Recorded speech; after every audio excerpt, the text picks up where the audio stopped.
ஸ்ரீ மதுவன ராமசாமி கோவில் வலங்கைமான். இந்த கோவிலின் மகிமை மார்ச் 2026 நமது அகஸ்திய விஜய மாத இதழில் விரிவாக கொடுக்கப்பட்டு உள்ளது. பல வண்ண படங்களும் இந்த விளக்கங்களை மீண்டும் படித்து தெரிந்து கொள்ளுங்கள். கும்பகோணம் நன்னிலம் வழியிலே உள்ள திருப்புகலூர் அருகே இந்த திருத்தலமானது அமைந்துள்ளது. இங்குள்ள பெரிய சிவலிங்கத்தை சாட்சாத் ஸ்ரீ ராமபிரானே கட்டி தழுவி ஆலிங்கனம் செய்து பூஜித்துள்ளார். ராம் என்ற நாமத்தின் சக்தி மிக மிக அளப்பரியது.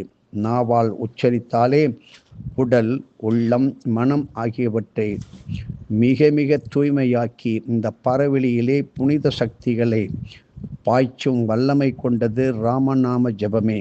பிரபஞ்சம் எங்கும் வியாபித்திற்கும் மிகவும் எளிமையான தாரக மந்திரம் இது. ராமரை விட ராமநாமத்திற்கு ஏற்றம் மிக மிக அதிகம் என்று பெரியோர்கள் கூறுவது உண்டு. சிவபெருமானும் சதா சர்வகாலம் ராமநாமத்தை ஜெபித்து கொண்டேதான் இருக்கின்றார்.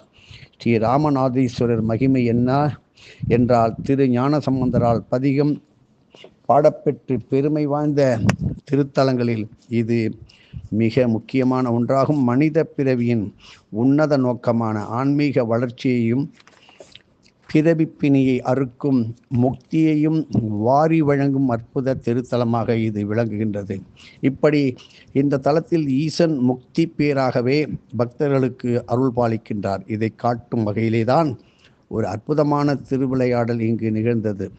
ஸ்ரீ ராமபிரான் இந்த தலத்துக்கு சிவலிங்கத்தை கட்டி தழுவி பூஜை செய்த பொழுது சிவபெருமான் அவருக்கு ஜோதி ஸ்வரூபமாக நேரில் காட்சி தந்து அற்புதமான அருளாசி அருளினார் என்பது நமது குரு பரம்பரையினர் கூறும் அபூர்வமான குரு ரகசியம்.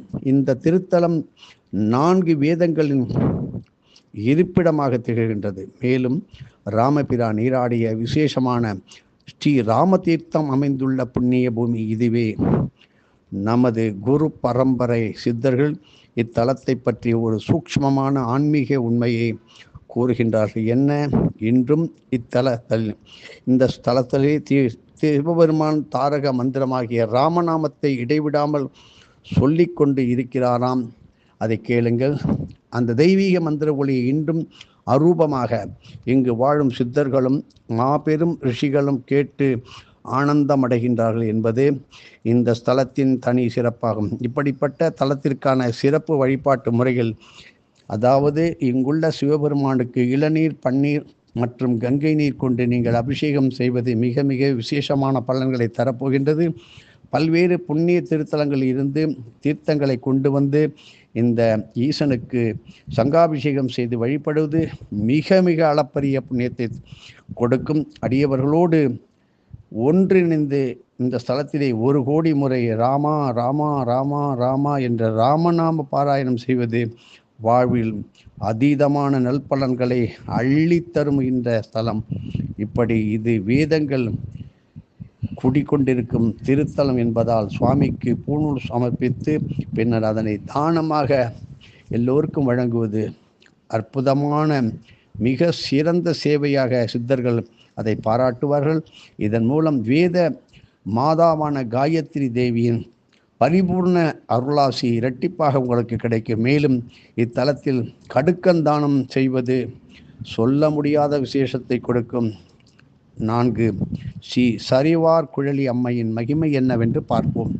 ஆன்மீக பாதையிலே பயணிக்கும் ஒவ்வொரு அடியவருக்கும் அன்னையின் பரிபூர்ணமான அருள் மிக மிக அவசியமான ஒன்று ஆகும்.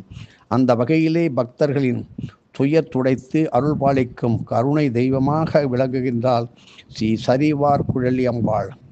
உண்மையான ஆன்மீக பாதையில் செல்லும் பொழுது பலவிதமான சோதனைகளை சந்திக்க நேருவது மிகவும் அது இயற்கை. அப்படி சோதனை வருகிறதே என்று சோர்ந்து விடாதீர்கள். அப்படிப்பட்ட கடினமான சூழ்நிலைகளில் அந்த சோதனையிலிருந்து நம்மை மீட்டு மீண்டும் ஆன்மீக பாதையிலே கைப்பிடித்து அடைத்து செல்லும் தாயாக இந்த ஸ்தல அம்பாள் விளங்குகின்றார் என்பதை மனதில் வைத்துக் கொள்ளுங்கள். ஆன்மீக முன்னேற்றத்திற்கு மிக மிக பெரிய தடையாக இருக்கும் நான் என்ற அகந்தையை, ஈகோவை வேறறுத்து சரணாகதி தத்துவத்தை நமக்குள் விதைக்கும் அம்மையே இந்த ஆலயத்தில் குடிகொண்டிருக்கும் அம்பாள். தற்காலத்தில் பெண்கள் தங்கள் புருவத்தை சிதைத்தல், தலைமுடியை விரித்த கோலத்தோடு இருத்தல், தலைமுடியை வெட்டுதல் போன்ற செயல்களில் ஈடுபடுகின்றார்கள். இப்படிப்பட்ட கடுமையான தவறான செயல்களால் அவர்களின் திருமாங்கல்ய சக்தி மிக பெருமளவு குன்றி வருகின்றது. இதனால் ஏற்படும் கர்ம வினைகளுக்கு ஓரளவேனும் பிராய்ச்சித்தம் வழங்கி அவர்களை காத்து அருள்பவர் இந்த ஸ்தலத்து அன்னை என்பதை தெரிந்து கொள்ளுங்கள். பிராய்ச்சித்தம் என்பது ஒரே ஒரு முறை மட்டுமே. அதை நினைவில் கொள்ளுங்கள். நான் தலையை விரித்து போடலாம், மறுபடியும் பரிகாரம் செய்யலாம் என்பதை தேடாதீர்கள். இளம் வயதில் தலைமுடி நரைத்தல், முடி உதிர்தல் மற்றும் அலோபீசியா அரேட்டா போன்ற கேச சம்பந்தமான குறைபாடுகளால் அவதி பெற்று வருபவர்களுக்கு சிறந்த தீர்வாக அன்னை அருள்பாலிக்கின்றார். இது மட்டும் இல்லாமல் புற அழகு என்பது என்றுமே சாஸ்வதம் அற்றது, நிலை இல்லாதது, நிரந்தரமற்றது என்ற தத்துவத்தை பக்தர்களின் மனதில் ஆழமாக நிலைநாட்டி அக அழகை வளர்க்க உதவுகின்றாள் இந்த அம்பாள்.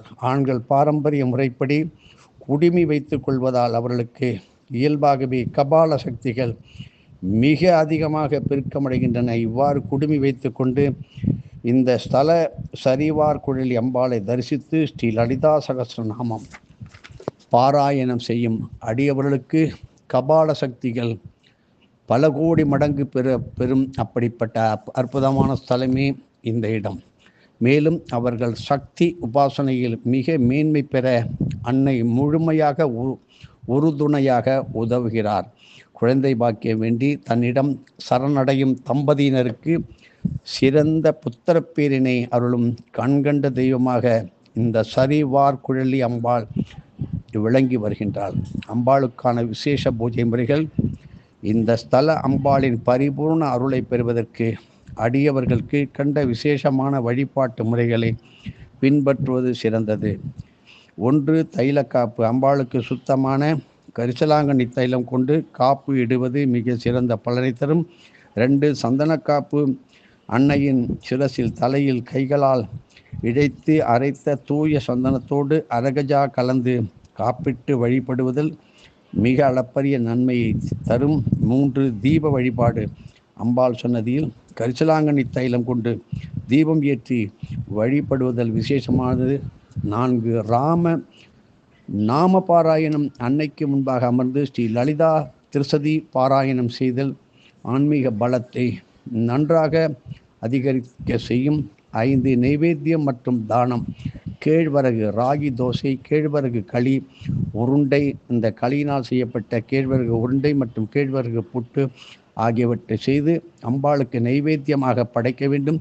பின்னர் அதனை ஆலயத்திற்கு வரும் பக்தர்களுக்கு ஏழைகளுக்கும் தானமாக அளிப்பது மாபெரும் புண்ணியத்தை தரும். 6. இந்த கோவிலில் ஓத வேண்டிய விசேட ஸ்லோகங்கள்.